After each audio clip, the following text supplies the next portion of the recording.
Por favor, nos ajude deixando seu gostei no vídeo.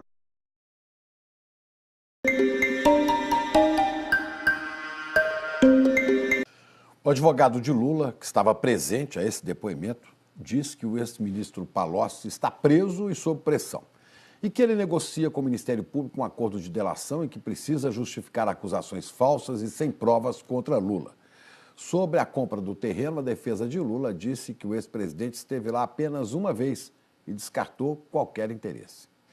A denúncia ela é uma pura ficção e os depoimentos prestados hoje não contribuem para nada. São depoimentos que não acrescentam nada, até porque sem qualquer prova, e repito, que colidem com outros depoimentos, alguns deles prestados pelos próprios réus que foram ouvidos aqui, como é o caso do ex-ministro Palocci. O doutor Emílio Odebrecht prestou depoimento aqui há poucos dias e disse que jamais tratou com o presidente Lula de qualquer valor, de qualquer vantagem indevida.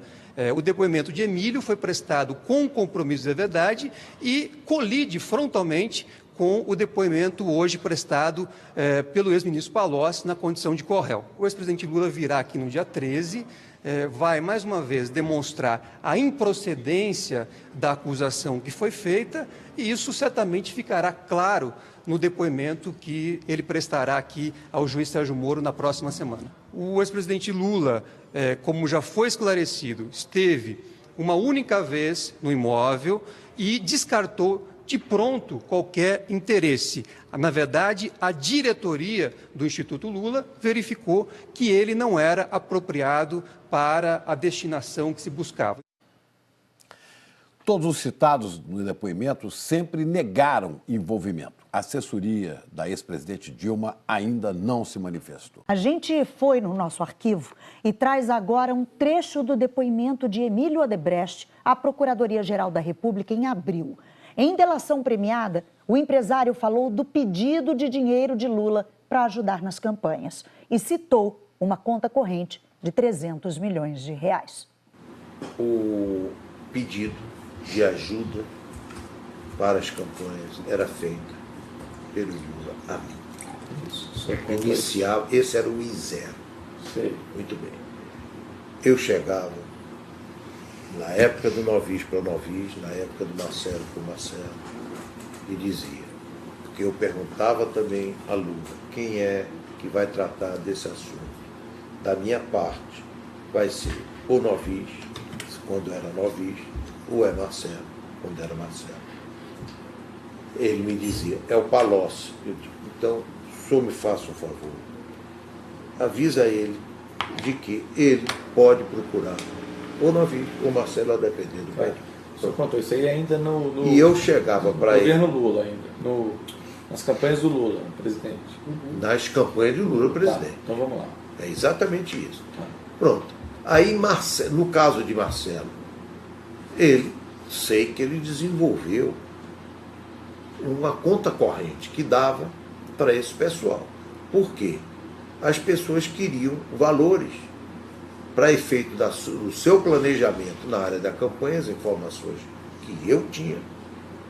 E Marcelo, esse contabilizava tudo e estava querendo sempre reduzir os negócios. Eu sei, inclusive, uma vez que ele me deu uma ordem de grandeza entre quando ele iniciou até recentemente, antes dele ser preso. Era um valor, se eu não me engano, em torno de 300 e poucos milhões. Era a conta corrente que já tinha dado baixa em uma série de coisas, claro. Não era que isso fosse o saldo. O movimento da conta corrente tinha dado mais ou menos isso. No mesmo depoimento, Emílio Odebrecht disse que Lula deu a entender que sabia das obras no sítio de Atibaia.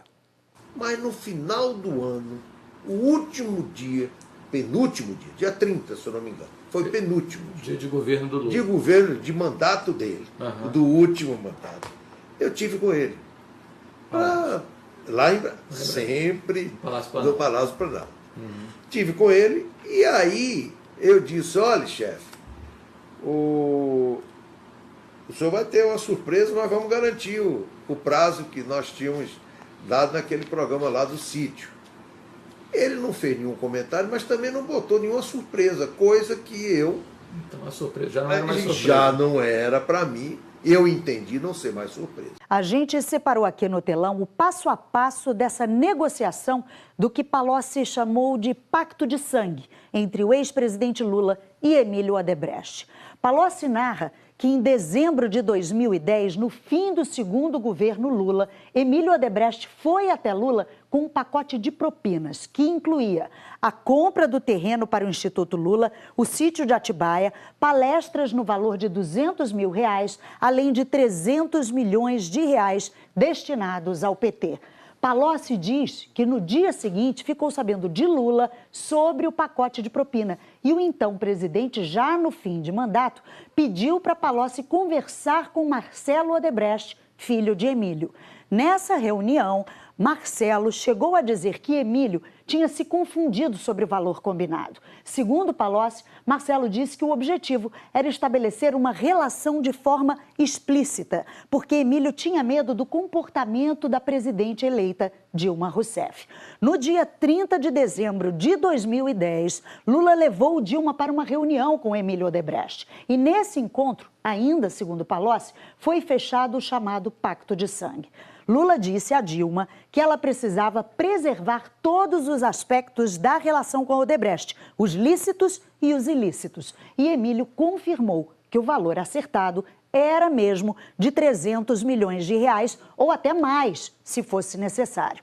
Palocci disse que, em troca, Emílio esperava manter com Dilma a mesma relação fluida que tinha com o ex-presidente Lula. O ex-ministro disse que o combinado foi que a Odebrecht teria preferência quando surgissem oportunidades. Só para dar um exemplo, Palocci citou o favorecimento da empresa na privatização dos aeroportos e a negociação de sondas para a Petrobras. O depoimento do ex-ministro Palocci teve, é claro, repercussão imediata em todos os círculos políticos do país e principalmente em Brasília. Para lá que nós vamos falar com a Juliana Morrone. Bom dia, Juliana. Ontem não foi um dia bom para o PT, né? Bom dia, Chico. Bom dia, Ana Luísa. Bom dia a todos. A fala pausada, detalhada de Antônio Palocci, essa história de pacto de sangue, tudo isso reverberou no Congresso. Petistas avaliaram também a decisão da Procuradoria-Geral da República de denunciar os ex-presidentes Lula e Dilma por obstrução de justiça. Agora, o relator da Lava Jato, ministro Edson Fachin, vai analisar a denúncia e notificar os acusados para apresentação da defesa. O depoimento do ex-ministro petista Antônio Palocci complica a situação do ex-presidente Lula. A pergunta foi feita para o líder do PT na Câmara. Evidentemente pode complicar, mas com certeza o presidente Lula vai comprovar sua inocência. Ele está faltando com a verdade, né? Ele está colocando acusações que não têm nenhuma comprovação e que nos parece muito fácil de serem desmentidas. Mas nem todos os políticos pensam assim. Eu creio que tudo tem que ser apurado, tudo tem que ser investigado. O depoimento por si só não constitui uma prova, mas é um indício muito forte de que o que ele está falando é verdade. Ontem acabou sendo um longo dia para o PT. Enquanto as declarações eram feitas em Curitiba, em Brasília, aumentava a coleção de denúncias contra Lula e Dilma. Em menos de 24 horas, foi apresentada a segunda da semana. O Procurador-Geral da República, que acusou os dois ex-presidentes anteontem por organização criminosa, ontem acusou os petistas pelo crime de obstrução de justiça. No ano passado, Dilma, ainda presidente, nomeou Lula ministro da Casa Civil. Ele já era alvo da Lava Jato. Essa nomeação, segundo a denúncia, foi uma tentativa de atrapalhar as investigações. Foi feita para tirar o processo das mãos do juiz Sérgio Moro, porque, como ministro, Lula garantiria o foro privilegiado no Supremo. Na época, investigadores viram num telefonema de Dilma para Lula uma tentativa de evitar uma eventual prisão dele. A conversa foi essa. Lula, deixa eu te falar uma coisa. Seguinte, eu tô mandando o Bessia junto com o papel para a gente ter ele e só usa em caso de necessidade, que é o termo de posse. Tá? Tá bom, tá bom. Só isso, você espera aí que ele tá indo aí. Tá bom, tô aqui, fica aguardando. Tá? Tá bom. Tchau. Tchau, querida. A gravação foi feita porque Lula estava sendo monitorado pela Justiça. O áudio não pôde ser usado como prova, foi anulado no ano passado. Mas a Procuradoria levou em conta o próprio ato de nomeação, a nota divulgada pela presidência para explicar a conversa e depoimentos de delatores. O ministro Luiz Edson Fachin, relator da Lava Jato, ainda vai notificar os petistas denunciados para que eles se defendam. Um terceiro petista também foi denunciado, o ex-ministro Aloysio Mercadante, que, segundo a acusação, tentou evitar a delação premiada do senador cassado Delcídio do Amaral. Mercadante foi gravado pelo então ex-assessor de Delcídio, Eduardo Marzagão, durante uma conversa em que teria oferecido ajuda em troca do silêncio do ex-senador.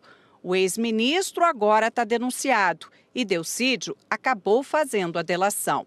Outra ação de ontem do Procurador-Geral da República, Rodrigo Janot, foi pedir o arquivamento da investigação de outro ex-ministro petista, José Eduardo Cardoso, e de 2 ministros do Superior Tribunal de Justiça, Marcelo Navarro e Francisco Falcão. Nesse caso, não foi possível provar que Cardoso e Falcão atuaram pela nomeação de Navarro para beneficiar empreiteiros presos na Lava Jato. O ministro Fachin já arquivou. A assessoria do ex-presidente Lula disse que a nova denúncia é motivada por uma atuação afoita e atabalhoada do procurador Rodrigo Janot em seus últimos dias de mandato. A ex-presidente Dilma declarou que a denúncia se apoia em ilações, deduções e insinuações que, segundo ela, são tratadas como verdade pela Procuradoria-Geral da República. Aloysio Mercadante disse que ele já tinha sido absolvido por unanimidade na Comissão de Ética Pública da Presidência e que a delação de Delcídio do Amaral está sendo questionada pelo Ministério Público. Ana Luísa, Chico. Obrigada, Juliana.